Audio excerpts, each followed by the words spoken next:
My boy of 7 years died, and my in-law did not allow me to bury him in my husband's house. This is the story of this beautiful woman you are seeing on this screen. Her name is Chinyere Anadi, and she's from Anambra State. And this story happened in Anambra State. I don't know what is really going on in Anambra State, that whenever their brother died, they will start dragging property with the wife, because that is what brought this whole story on social media space. I'll tell you a bit of how the story happened, and I'll put a video for you to listen by yourself. Chinyere said that her husband died a few months ago, and they went home to bury her husband. And after the burial, they were discussing as family, and they told her that they will show her the land that her husband bought in the village when her husband was alive. But the mother-in-law interrupted the whole discussion and said no, that in their culture, that a woman who is still wearing a mourning cloth is not allowed to go and see her husband's property. And Chinyere said that this whole thing generated a lot of arguments. She had an argument with the in-laws, and after the whole thing, she has to calm down.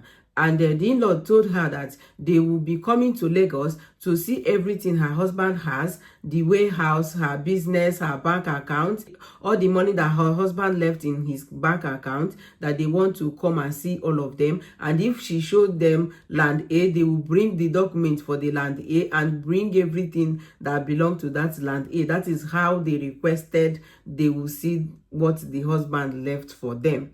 And this said woman said that she had 4 children for the husband before losing this last baby that brought this whole thing. Because had it been they allowed this woman to bury her son in her husband's house, this whole scenario, this whole shenanigan, this whole story wouldn't have even make way to social media space. Because this woman took her son's dead body to the village to bury him, and the in-law refused and threw her away. They called some people to throw her out because they don't know. They say that they don't know her. She doesn't belong to the husband family again, because she refused to hand over all the husband property to them. What is really happening with Anambra people? Please, if any Anambra person come across this video, help me and write in the comment section if this is your culture, because where I'm coming from, we don't drag property with any widow. We don't drag any property. If your husband die, the property becomes yours automatically, especially those that has children. This woman said that when her husband people requested for her husband property,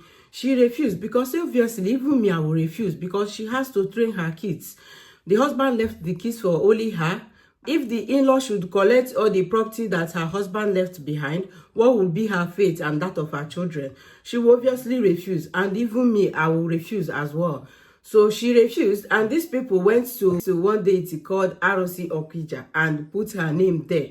And the deity chief priest went to her father's house to lay the complaint that her husband people brought a complaint, and they put the woman's name and her children inside that deity. And inside the container that they took to her father's house, there was a broom and a casket and a lot of other things that she didn't mention in the video. I will leave you to watch this video and tell me what you think. Is this our culture as an Igbo people? Or these people are just generating this culture all of a sudden? Because I don't know exactly what they want this woman to do. This is not good. This is so sad. I think people should start writing will. If you think that you have some property that your people will start dragging with your wife and your children when you finally join your Mecca, if they raise that issue of where is your husband's property, the read will be reading to them, and they will know that they don't have any share in that man's property. Looking at this story, it appears to me that it might even be one of his siblings that killed him because of economic gain after this man has died. This is so sad. Just watch the video and see what the woman said. Please don't forget to subscribe to this channel and also share the video to others and like the video as well. Thank you.